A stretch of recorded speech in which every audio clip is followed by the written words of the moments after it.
वर्षभरापूर्वी एका शेतकऱ्याच्या शेतजमिनीच्या मोजणी अंतर्गत क प्रत देण्यासाठी 22,000 रुपयांच्या लाचेची मागणी करून कार्यालयातच स्वीकारताना दोघांना रंगेहात पकडल्याची घटना घडली। ही घटना 29 जानेवारी रोजी पवनी येथील भूमी अभिलेख कार्यालयात घडली। या घटनेत लाचलुचपत प्रतिबंधक विभागाच्या अधिकाऱ्यांनी कारवाई करताना भूमी अभिलेख कार्यालयातील अरविंद अंबादास सूर्यवंशी वय 53 वर्ष नामक शिरस्तेदार सह स्थानिक पवनी येथील प्रेमकुमार अशोक डुंबरे वय 26 वर्ष नामक युवकाच्या विरोधात पवनी पोलिसात विविध कलमान्वये गुन्हा नोंद करून आरोपितांना अटक केली आहे।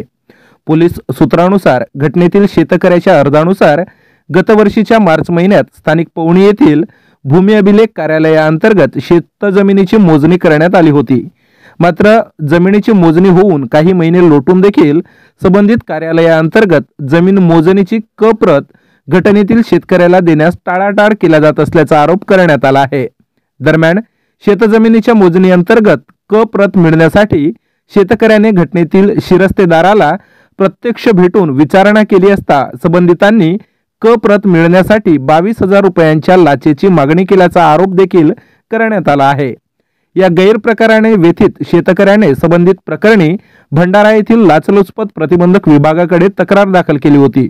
त्यानुसार लाचलुचपत प्रतिबंधक विभाग नागपूरचे पोलीस अधीक्षक राहुल माकणीकर, अप्पर पोलीस अधीक्षक सचिन कदम व संजय पुरंदरे यांच्या मार्गदर्शनात पोलीस उप अधीक्षक डॉक्टर अरुण कुमार लोहार, पोलीस निरीक्षक सोनटक्के, पोलीस हवालदार मिथुन चांदेवार, पोलीस नाईक अतुल मेश्राम, पोलीस शिपाई विवेक रणदिवे, राहुल राऊत आदींनी सापळा रचला।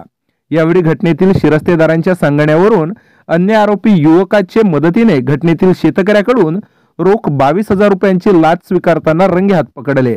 या घटनेत दोन्ही आरोपी विरोधात लाचलुचपत प्रतिबंधक विभागाची तक्रारीवरून पवनी पोलिसात विविध कलमान्वये गुन्हा नोंद करून आरोपितांना अटक करण्यात आली आहे।